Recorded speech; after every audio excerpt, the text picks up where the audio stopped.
So today we're out here, we're just gonna play some golf and kind of see where our faults are lying. We're on a mission to break 80 and we're gonna go do that this year. But today we're just gonna mess around a little bit, see what we can do. Not score-wise, but see what kind of shots we can hit and go from there. I'm just gonna rant a little bit. I got two young kids in front of me, which is good. We need young people in the game of golf. Because I didn't get into golf until I was like 32 years old, so, which was last year. That did not cut.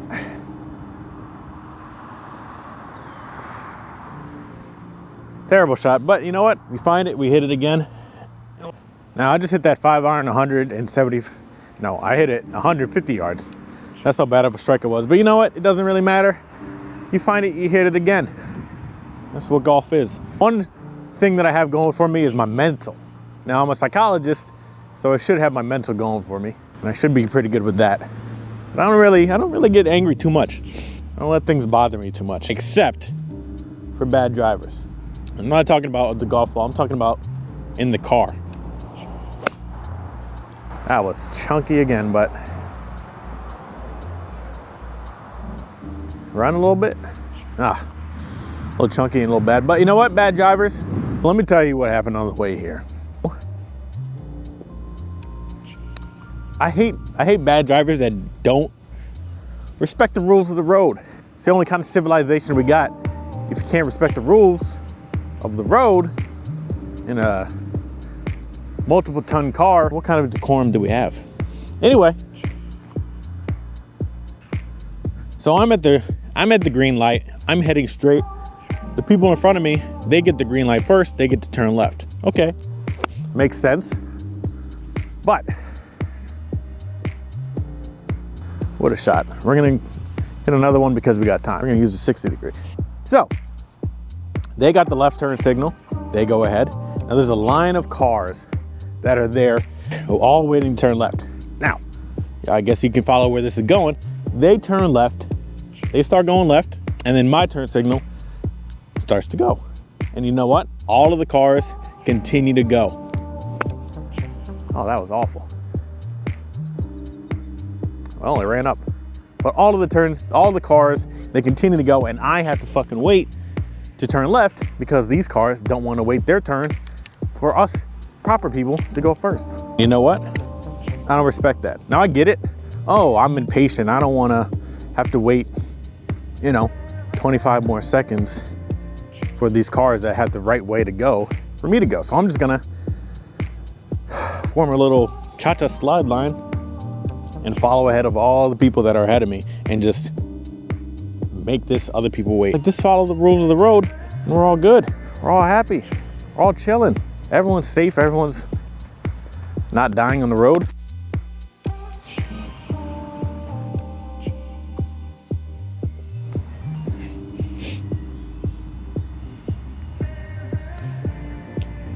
But it just shows me, and I don't respect that. Selfish in,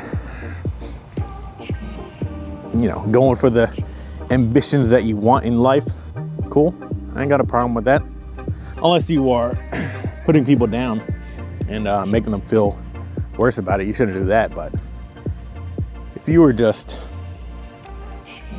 singularly focused on trying to achieve that, hey, great, go for it. Oh.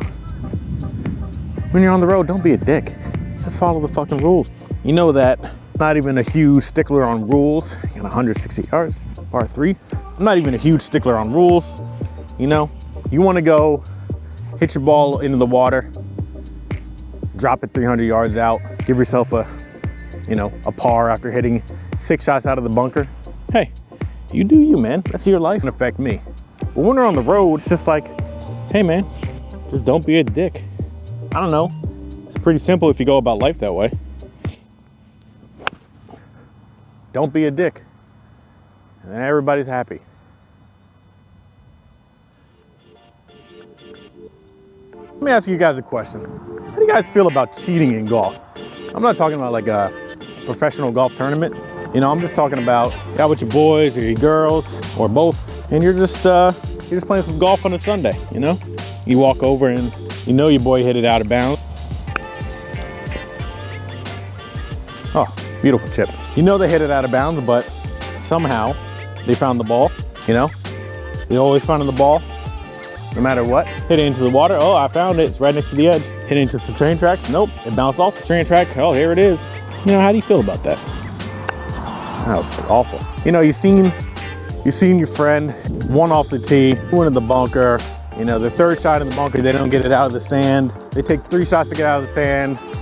You know, it's a par 3, and they're like, oh, I got a bogey on it. How do you feel about that? You mark that down as a bogey? Or do you say, fuck you, you didn't get a bogey?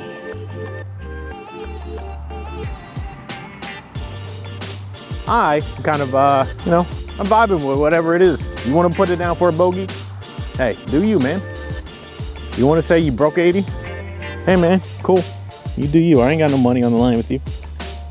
I know I'm better than you. It's your score, man. It's your life. You can cheat as much as you want with it. That's on you. I guess that's kind of how I approach life for the most part. All I can control is me. So I'm just gonna rock with me. You can give yourself an ego. You know what? Why not give yourself a hole in one and go about life that way? That's on you. It's not on me. But I don't really care too much about cheaters or golf, unless there's money on the line, but I don't play for money. But you know, there's a balance to it. You know, if you're out here, you know, we're playing 9 holes in, you know, you say you're 5 over, and I know you took, you know, 6 extra strokes on the last hole, and now you're bragging about it. Especially if you're bragging about how you're beating me, I'm not gonna let that slide. You're probably gonna get roasted. But otherwise, as long as you're not doing that, as long as it's only for your own ego, about, you know, you feel bad about yourself and feel bad about your golf game and don't want to stick in reality, hey man, do your thing. That's fine. I'm not going to stop you. That was a terrible hit, but it's in play. That's all we need. We're going to hit another one because we got a twosome of teenagers in front of us, so we got time. Let me ask you guys a question. How do you feel about roasting your friends when you play? Do you roast them, or do you let them try to keep their sanity intact? You know, we all know that one guy in the group that is throwing a golf club, and then the roasting kind of gets silent after a while, and you just kind of sit there awkwardly because you don't know if he's gonna snap his next golf club or, I don't know, snap himself.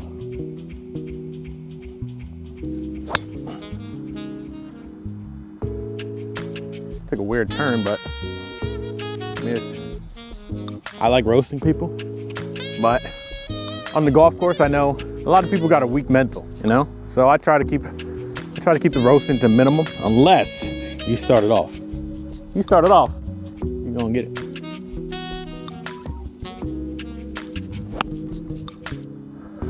Where are you going?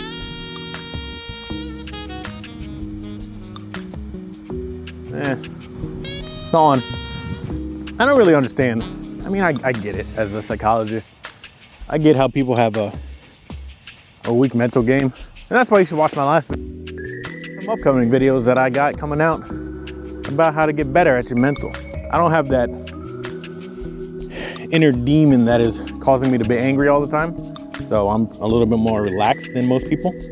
Some people just get so angry. And they beat themselves up so much. Why is it going left? They beat themselves up so much for a shot that they can never hit in a million years anyway. If you know you can never hit that shot ever, right? Fucking Scotty Scheffler couldn't hit right now. One, why are you trying to hit that shot? But why are you getting mad about not being able to hit that shot? I mean, I get it. You have expectations, and expectations get ruined, and then your mood gets ruined. One, stop having as many expectations when you're playing golf. A little tip there. But 2, stop beating yourself up so much. Now, if you can hit that shot 9 times out of 10, and the 1 time out of 10 you hit it and it doesn't go right, you don't need to get angry. Wow, these are slow. But you just need to tell yourself that, these are slow. But you just need to tell yourself that, right?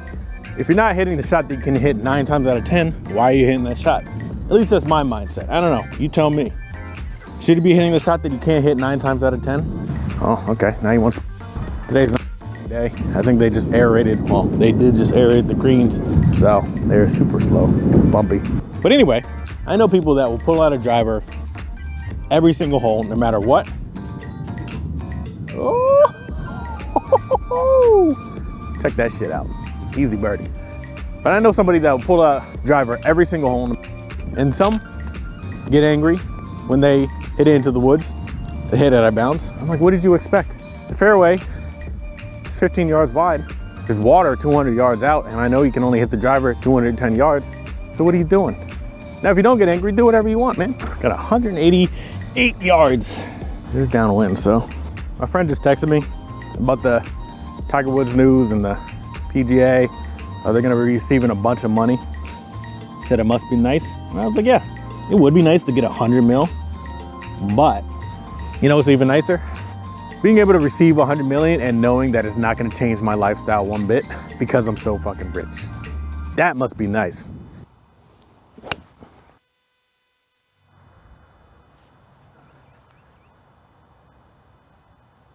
Wow, short, huh?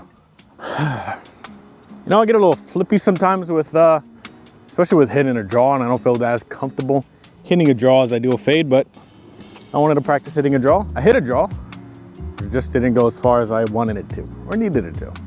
That's okay.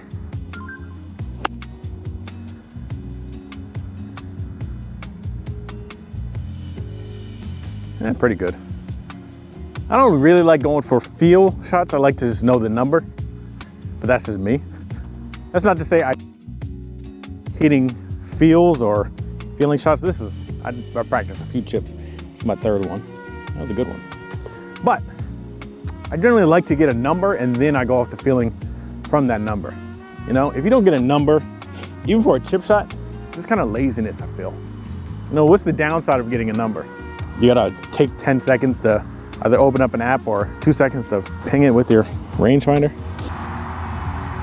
No, that was the line.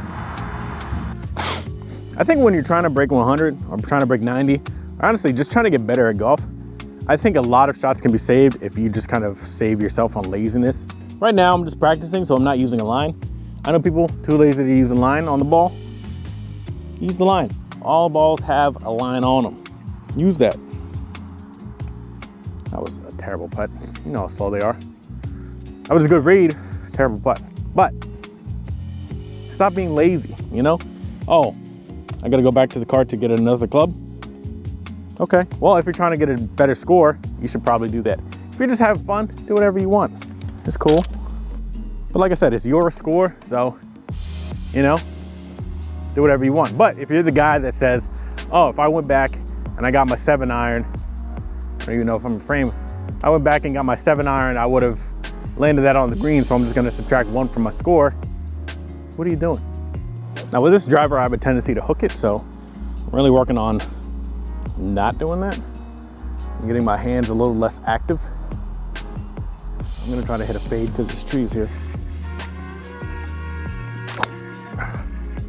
Oh, it's more of a slice. I went nowhere.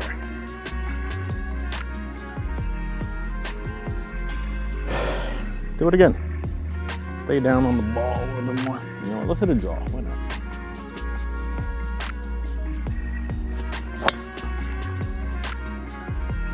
Went straight left.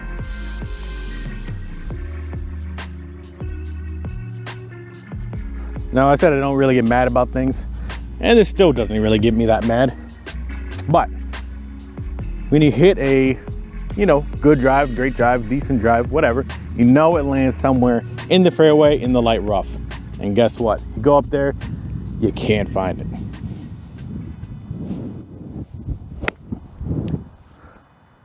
Well, that was bad.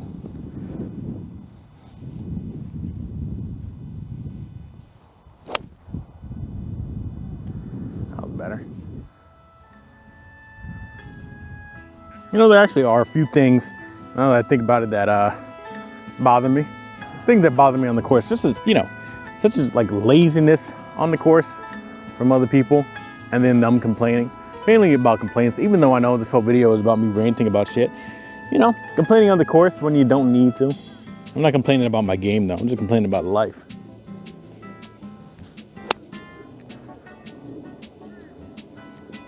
Oh, no spit. I landed right at the pin. These greens are goddamn bricks right now. Anyway, you know what? Aerated greens, they don't even bother me like they do most people. But if my ball lands next to like a root, that kind of bothers me. I mean, now I gotta move it. It's not a big deal. Oh, that was great. You know, if the greens are aerated, at least let us know beforehand. That bothers me. You know, at least be transparent. Or if, you know, it bothers me if we had no rain in the last like 5 days, we get to the place and they're like car path only. For what? What's the car path? I know what it's for. You don't need to tell me what it's for, but it still bothers me. Like, I don't know, fix your course so it's not a swamp at all times. Oh, what a putt. I need that. You know? Put it on your website. Hey, car path did that. You probably lose like, you know, that day, but I would like it. You know? That'd be nice. You know what bothers me? When you play a nice course, and this only happened once to me, you play a nice course and you forget your club on a hole, and you know what? Everybody there, you know they got money because they're playing a nice course, but they don't return your club. Go to the clubhouse, they're like, hey, let me know if somebody returns my club. They never call you. Oh, who does that? Why do you do that? Why are you the way that you are? Who? I know there's some of you in the comments that are like that. You know what? If you know somebody like that, that was a terrible putt. If you know someone like that, tag them because they deserve to be shamed in public. Who is taking somebody's club instead of returning it to the clubhouse? Why are you doing that? What happened in your life? And now you're like, oh, I'm gonna take this 52-degree wedge. If it's Scotty Cameron, okay, I get it. That's even more of a reason to return it though, because you know somebody cares about it. If you're at your local municipal course, that's even more of a reason to return it because you know these people can't afford a nicer course. They can't afford nice things. That's where we're all out here playing a local municipal course, 5,000 yards. But it's nice, it's a nice day, it's a beautiful day. Return golf clubs if you find them. That's my rant. I don't know, man. I don't really have too much more else to say, and I'm very tired and hungry. I know I only played like 5 holes. Done a lot of ranting and got a half a burrito at home. So I know this is a little different from my usual advice and my thoughts about breaking. I'm gonna break 80 this year. That's it. I know what did I learn in this video? Nothing, but because I just ranted the entire time. But next time we're gonna learn what we need to do to break 80. I'm gonna teach you more mental health things. Anyway, return your golf clubs if you find a lost golf club. I've done it multiple times.